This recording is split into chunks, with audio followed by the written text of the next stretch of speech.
Somebody commented on my rice cooking video where I cook rice in a thermos, and they asked if you could cook cake in a thermos or muffins. So I'm gonna try muffin mix cooked in a thermos, though not necessarily a thermos. I'm gonna go with this big Stanley 24 ounce just because I know how much it's gonna expand. It's gonna get fat in there. What I don't know is this is even gonna work because the temperature on this is pretty high. So you've got to actually cook it at 400 degrees. So I don't know that if I boil water and add water and put it in the thermos, if it's going to equate to anything close to 400 degrees. Probably not, because I think 212 degrees is when it's going to turn into steam. So the question is, maybe we put boiling water in there with this mix. Hopefully the air valve lets the air out so that the muffin can expand, and then we check it in a couple of hours, give it some extra time since we don't have the heat, and maybe we have a delicious treat. Maybe we have a mess.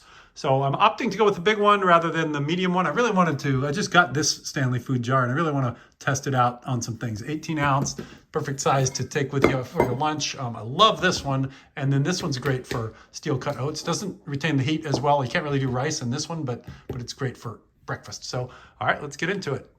One of the secrets of thermos cooking is you want to preheat everything to get it as hot as possible. Even if you're just carrying a thermos full of coffee, if you preheat it with hot water, dump the hot water out and then dump the coffee in, it'll stay warmer. So no matter what you're doing with a thermos, if you preheat it with boiling water first, it'll stay warmer and do a better job of just being hot when you're ready for it to be hot. So I'm going to use a measuring cup. So I'm preheating my measuring cup. I'm also going to use a spoon. So I want to preheat the measuring cup and the spoon to get them cooking, so I don't lose any heat when I go to stir it. And then we'll put a bunch of this hot water into my thermos, or my Stanley insulated food jar, sorry.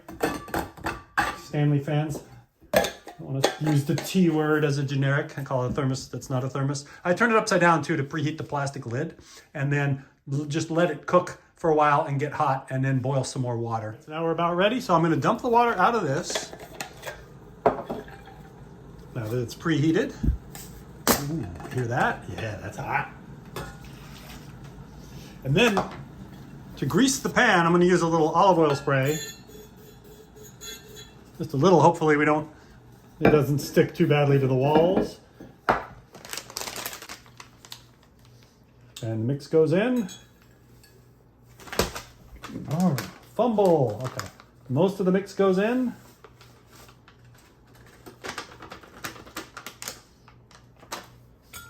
Dump out my hot water here. Measure out half a cup.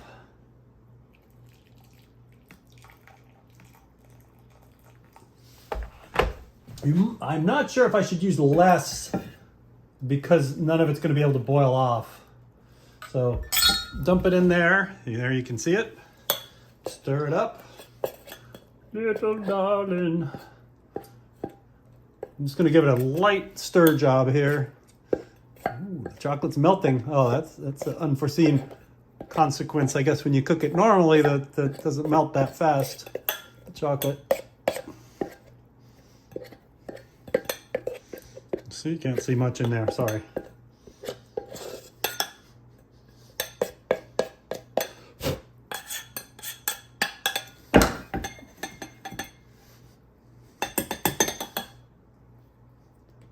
Scrape it off. It's not burning my fingers. That's probably a bad sign.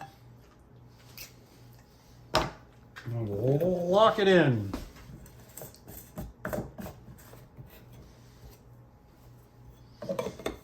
The old Stanley steamer does a great job of keeping the heat in with this dual.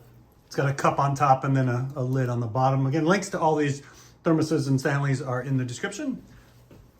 I'm going to start a timer here, just to keep track. I'm not sure how long we want to let it sit. I'm thinking probably an hour or two.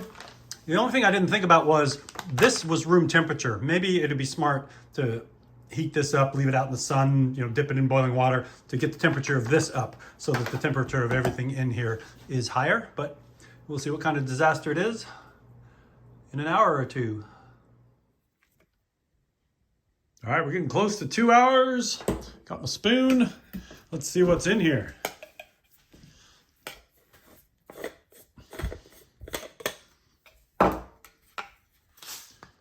Ooh, hear that?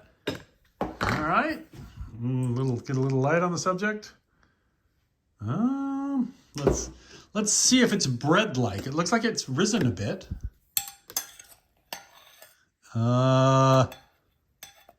No. There's a little more, there's a little separation. Let's see if we dig deeper. No. All right, let's see how hot it is. So as I previously stated, for 2 hours, this Stanley retains heat incredibly well. But I don't think you can cook something that needs to expand in a vacuum and something that needs to cook at 350 degrees or 400 degrees. You can't cook it at 200 degrees even if you give it more time. So it's 115.8 degrees in there. But good news is it's like eating cookie dough. Let's have a little mukbang. Take the first bite, guys. Nice. It still tastes pretty good. Tastes like sugar. So the answer is no, you can't cook bread in a thermos. And no, you don't want to be the guy who has to clean this up either. Okay, but I've had a couple spoonfuls of this and it is actually really, really good. So maybe we've invented a new sort of pudding. The Betty Crocker chocolate chip muffin pudding. Yeah, all right. So do try this at home. You're not gonna get bread out of it, but you're definitely gonna get a sugar high.